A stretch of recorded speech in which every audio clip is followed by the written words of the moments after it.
Hi there. This is 25,000 Miracles. I am Ellie. Susan Dominguez sent us a story called Susie Q. She was working in Arkansas as a vet technician, and she said, quote, I don't do a lot of things great, but one thing I excel at is putting in IVs.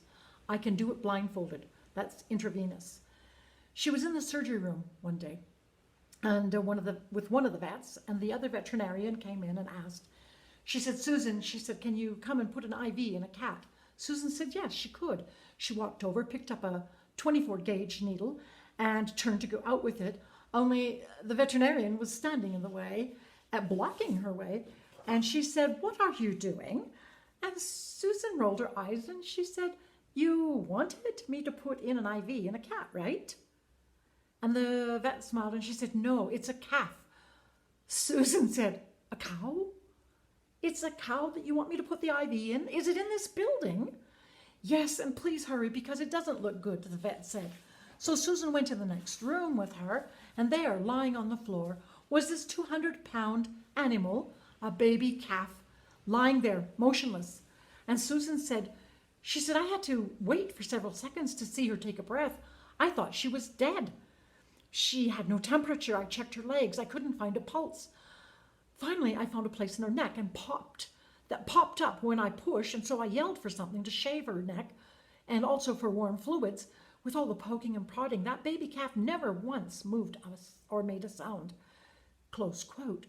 Once Susan had the IV in and the fluid started, she checked the gums. They were chalky white, and her breathing was still random. The entire time, Susan was talking out loud. She was actually talking to God, calling on God, asking God for help, saying, help me, show me what to do here. Next, she laid on the floor beside the calf, and she's rubbing these legs, and she's so loving and gentle. And the cow finally moved after the first bag of fluids. And Susan said, I heard this sound then, a sniffle, and then another. I rolled over, and there in the corner of the room was this little man crying. He asked my name. I told him, I'm Susan. This man was the one who had brought the calf in. He was sobbing. I could see his concern. Close quote. Susan told him, I really think we should give your calf a name. Susan was thinking the cow was going to die and should have a name before it died. And the man responded, yes, we'll call it Susie Q. The man said, I'm sorry I cried, but watching you was like seeing an episode of ER on the television. Then he grinned.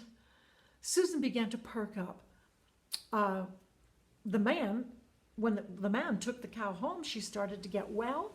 And he said, I'll bring her back in the morning and we can give her more fluids and medicine. Now, everyone assumed they would not see that calf again. Susie Q was going to die during the night. They knew this. Early the next morning, the man called and he was sounding sad, and he said, well, I can't bring her in for fluids because I can't catch her. She'd been nursing off her mama all night and she looked great. And now we couldn't catch her to bring her in. Susan said, I gave God another holler. A big thank you. Susie Q is a survivor. One more little thing here. Susie Q never went to market. That farmer kept her on the farm all her life.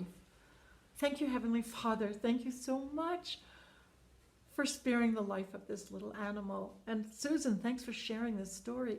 Everybody, you have a good week. May God bless you. This is 25,000 Miracles. Bye-bye.